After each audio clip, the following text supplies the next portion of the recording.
So we continue the story with Vegeta saying that he may have a way to defeat Rigger, and we're getting into familiar territory where it's almost like the Buu arc in Dragon Ball Z, where Goku needed like, you know, a minute, but then he like is like, if he fumbled, he's like, oh no, I need longer than that to be able to like garner enough strength to defeat Buu.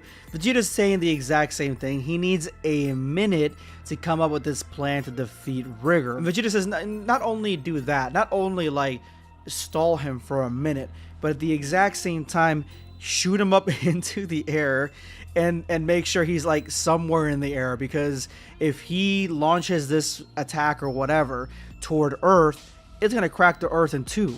And so they need to like figure out a way to push this guy into the air. And these are three dudes, two of which have had no training really recently. Like one of them has been dating, one of them has a CEO. So I don't understand how they're going to be able to get Rigger off his feet when he's this powerful, or at least into the air, unless Rigger does that voluntarily. So Rigger's girl realizes that they're making a plan, something to be able to defeat Rigger, and Rigger realizes that, yeah, they are, and the best plan for you is to not be anywhere near here. And so she's like, okay, no problem, just make sure you keep your temper under control. But the fact that he's, you know, having so much care for her, it's not something that you see that often, especially in Dragon Ball, where they have the villain has somebody that they're gonna be like looking after that's so sweet and so innocent. And so it just kind of like pulls you in the direction that like Rigger's not really a bad guy. He actually may have a point. He's just trying to get revenge. He's got revenge consuming him, but he's still trying to get revenge validly, in my opinion, on Vegeta for killing his mother. But on the flip side, Piccolo is like, okay, we'll get you that minute. We'll get you in the air. And Vegeta having the modesty in having all these non-Saiyans, non-pure Saiyans really, one of them which is his son, but still, help him out at this degree and entrusting them to make sure that he can come out with the W at the end of this is honestly like really inspiring to see. It's something that you don't see that often, and it's something that is really good to see Vegeta's character go through. It makes sense for somebody who's gone through so much character development through Dragon Ball Z and Dragon Ball GT to eventually be like this. Still looking out for Sapari, the shit is about to go down with Piccolo saying, Goten, Trunks, time for the big guns, which means the fusion technique, which is the fusion technique. I know we're all tired of the fusion technique, but realistically guys, come on, what are Trunks and Goten gonna do on their own? Their best plan is to go into fusion to get Gotenks out here, because that means their power is not only doubled, but it's also multiplied. Piccolo attacks alone, which kind of throws Rigger off because he knows how strong Piccolo is. And when Piccolo punches Rigger, it's like, you know, that's all you got kind of thing. Like, oh, all right, I guess this is all you brought to the table, Piccolo. You should have brought a little bit more. That's all you got. That's all you got. Piccolo takes the opportunity, the fact that Rigger's not really fighting back, to just punch Rigger as often as possible, as much as possible, with as much strength as he's got, which is not that much strength, but it's enough to knock Rigger a little bit around. I don't like this panel at all, for obvious reasons. The one with his eye shaking around like this, but it makes sense.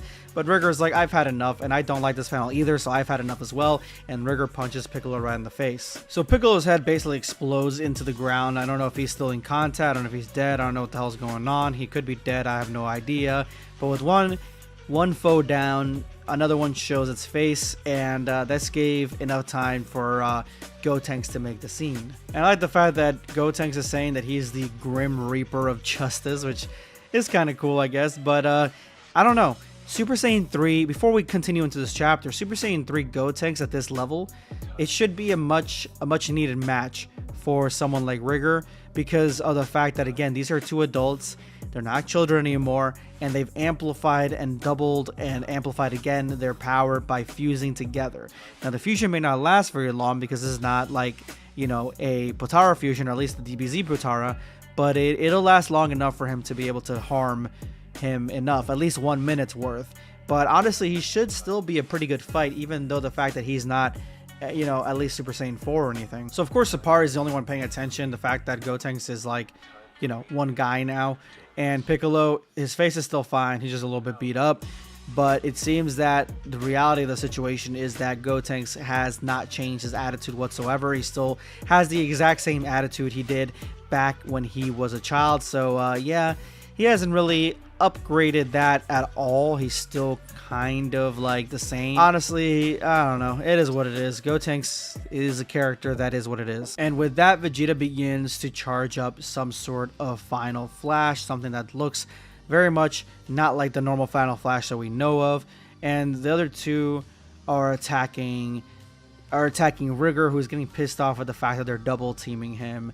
But they're not going to be pissed off for long because Rigger quite easily again takes out Piccolo. But the fact that Piccolo took that first beating like a champ, it speaks volumes as to how durable Piccolo actually is. But now that we're seeing that he's getting thrown around like a ragdoll, it also shows how powerless he is against somebody of the caliber as Rigger. Now, if we had Orange Piccolo in this mess, I do believe that Orange Piccolo would be more than enough to face off against Rigger. Piccolo again has his face right in the dirt and he's got his ass beat again, but this time at least Gotenks is going to try to save the day in some level, some fashion, jumping in the nick of time. I like the electricity running around him. It makes him seem more powerful. I'm not exactly sure how powerful he is compared to Rigger. And yes, this is exactly what I wanted to see. I wanted to see Gotenks be formidable because with the cheating of the fusion, I guess, in this kind of 1v1, it would make sense for Gotenks to be far stronger, or at least at the same level as Rigger. And Rigger cannot catch Gotenks to save his life. And not only not catch Gotenks, but at the same time, he's got to endure Gotenks talking so much shit to him as he's not catching him. But as they're fighting, and they're doing it pretty evenly, Piccolo tries to special beam cannon him from the back, but he just kind of smacks it out of the way because, you know, it's just special beam cannon from a very normal, average, everyday Piccolo, so it's not something that's going to actually hurt him very much. And so Piccolo is still surprised that he smacked the special beam cannon, which he shouldn't be because of how much he's gotten his ass beat up to this point. Even Gotenks is like, don't even worry about me, I got this. I at least got this for 30 minutes, let alone 1 minute. So go protect Vegeta because Vegeta's charging up an attack that he needs to unleash against Rigger as fast as possible. And I like the fact that Sapara is the one that's actually scanning Vegeta's power and saying that his energy as ki is actually tripling from what it was before, which makes me want like more users that have scouters in Dragon Ball. Like, I wish we got more of those in Dragon Ball. Hopefully we do get something maybe like in Dragon Ball Daima, because they are going around the universe. There should be some guy with a scouter, but I just love scouters so much. It's like my favorite Dragon Ball item of all time. But to be honest, I don't know. Gotenks is doing a really good job fending off Rigger. He may be the one that, you know, they needed, and the only one that is needed to face off against this guy, because he's tanking his hits, he's avoiding them, he's rebuffing them, he's attacking with his donut attack, and it's catching. Like, everything that Gotenks is doing right now is literally landing on this guy. So it would seem that just the doubling and multiplying of this transformation through fusion is enough to handle somebody as brutally powerful as Rigger. And it's so funny because Gotenks is like, I didn't think this would actually work on you, because he's actually got him binded up. You see that? He's got him trapped completely 100%. And Rigger's just pissed off that he even got trapped like this. And Gotenks is like, I mean, you weren't a match for my genius, so it is what it is. But he's still kind of surprised that Rigger would handle being bound like that with ki for so long. But it looks like Rigger's time to handle this is completely over with. Even Piccolo yelling to get away from him, because more than likely he's about to implode or explode and destroy everything around him. And finally, Gotenks gets a taste of his own medicine, with Rigger breaking through the donut, grabbing him by the mouth, and punching him right in the face, directly punching him into the ground.